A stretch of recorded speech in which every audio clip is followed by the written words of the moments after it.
Lisa McVey, a 17-year-old donut shop employee, is introduced early in the film. She rides her bike home after finishing her shift. She notices a car following her while cycling down the road but ignores it. She then returns home, exhausted from her day's work. In Tampa Bay, Florida, she lives with her grandmother Diane and Diane's boyfriend Morris. Lisa has had a traumatic childhood because Morris sexually assaults her on a regular basis, and Diane chooses to ignore it. Lisa has a sister named Lori who lives in Allentown, Pennsylvania, with their mother. Lori wishes to pay Lisa a visit, but Lisa refuses because she does not want Morris anywhere near Lori. Lisa wishes to leave her grandmother for good and return to Allentown, but her mother objects and insists that she assist her grandmother with everything. Lisa leaves for work the next morning. Morris reminds her to bring him all of the money as she is about to receive her monthly payment. Despite her traumatic childhood, Lisa is a cheerful employee who is well liked by her coworkers. As a result, no one notices what she is going through. Lisa sits alone near a lake and cries her heart out before returning home. She notices the same car following her as he cycles back home. But before she can react, the man grabs her and drags her to his car while holding a gun to her head. He then forces himself on her and promises to let her go if she pleases him. But when he's finished, he abducts Lisa and takes her back to his studio apartment. Lisa can't see where the man is taking her because she is blindfolded. The man forces himself on her again after ensuring she is clean.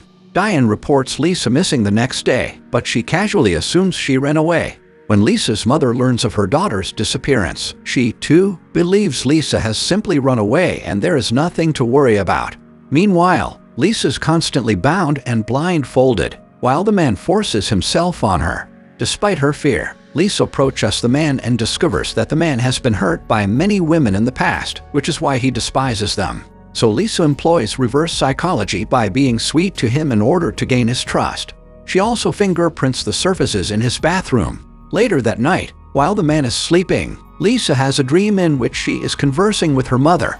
Lisa wanted to leave her grandmother's house and even told her mother about Morris' treatment of her. Despite this, Lisa's mother appears unconcerned and tells her that she will never have a good life. Lisa places strands of her hair under his bed while he is distracted. She then continues to be sweet to the man, saying things like, "I understand your pain, I'd love to be your girlfriend and take care of you," and so on. The man eventually falls in love with her. After 26 hours, the man tells Lisa that he needs to get rid of her because the police are everywhere looking for her. So he takes her to a remote location where he intends to murder her. However, after hearing Lisa repeatedly plead for her life, the man decides to let her go and flees the scene in his car. Lisa runs all the way home after he leaves. She tells her grandmother everything that has happened to her, but both she and Morris do not believe her. Diane then calls the police to inform them that Lisa has returned home and that they need not be concerned. However, because Lisa claims to have been kidnapped, the cops decide to take her to the police station for questioning. Lisa tells the officer everything that happened to her, but the officer does not believe her. Lisa was questioned about the incident by two female detectives later. The detectives are astounded by the amount of detail Lisa remembers when she tells them everything. They believe that a victim should not be able to recall events in such detail. They, too, begin to believe Lisa is making it all up to gain attention, which irritates Lisa. Meanwhile, all of the detectives at the police station are working on a large case in which 9 women have been found dead in recent months.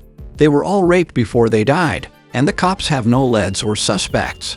Sergeant Larry believes the man targets vulnerable women and kidnaps them at night. Following the briefing, Larry is directed to speak with Lisa in order to determine whether or not she is telling the truth. Larry approaches Lisa and informs her that he specializes in sex crime. Lisa reveals everything she has told the other detectives to him. She even remembered the man's expression when he let her touch him. When Larry tells Morris everything, he dismisses it all and asks him to simply send Lisa home. Larry notices something fishy and requests that Lisa tell him everything. So Lisa informs him about the sexual assaults, and soon after, Morris is arrested.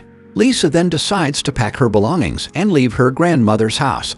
Before leaving, she begs her grandmother to explain why she did not protect her. Larry then drives Lisa to a juvenile detention center. Later, the cops discover that the same type of fibers are found on all 9 dead women's bodies. Lisa informs Larry the next day that she left her fingerprints and hair strands at the man's apartment.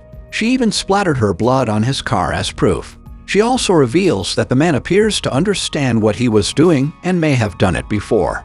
Larry suspects Lisa's assailant is the serial killer they're looking for. The only reason the man let her go was because Lisa had grown up in abusive situations and knew exactly what she needed to do to survive. So Larry decides to send Lisa's clothes to be forensically tested to see what comes up. Later, Larry and his daughter go to Lisa's house for dinner and try to make her feel at ease. Larry discovers the next morning that Lisa's clothes contain the same fibers found on other victims. So, with Lisa's assistance, Larry sketches the man's face and asks everyone to begin looking for him. He then drives Lisa to the parking lot to assist her in remembering things. Lisa recalls the turns she saw the man make on his way to his apartment. She eventually finds the tree where the man abandoned her that night. Soon after, the cops begin searching the surrounding area. One of Larry's co-workers notices a car that resembles the one Lisa described the man driving.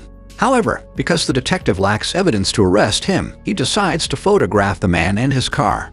When he shows Lisa the picture, she confirms that he is her assailant. Soon after, cops apprehend the man outside a movie theater. One of the officers then notices Lisa's blood stain on the car. Meanwhile, Larry and the other cops arrive at the man's apartment, where they discover all of Lisa's forensic evidence. The man realizes that the only reason he was apprehended was because he let Lisa go. He let her go because Lisa was unique and different from everyone else. The officers recognize him as Bobby Joe Long. Larry and others applaud Lisa's bravery in assisting in the capture of a serial killer. Later, Larry extends an invitation to Lisa to live with him and his family, but she politely declines. Instead, she chooses to live with her Aunt Carol and Uncle Jim, who promise to take good care of her. Lisa tells Larry that he hasn't seen the last of her before leaving, and the two share an emotional goodbye before she drives away. Lisa writes to her mother after a few months that she was mistaken. Lisa and her sister found love and happiness in their lives after moving in with their aunt and uncle, which their mother could never provide. Lisa lived with her aunt and uncle for a few years, finally receiving the family love and support she craved, according to a postscript. Then we see the real Lisa McVey, who grew up to become a sheriff's deputy specializing in sex crimes, working to protect young people in similar situations to her. She now has a grown daughter as well as a cherished granddaughter. Lisa is still friends with Larry, who considers her the #1 hero of his career. Bobby Joe Long was eventually executed by lethal injection in prison in 2019. So that was the plot of Believe Me, Lisa McVey's kidnapping.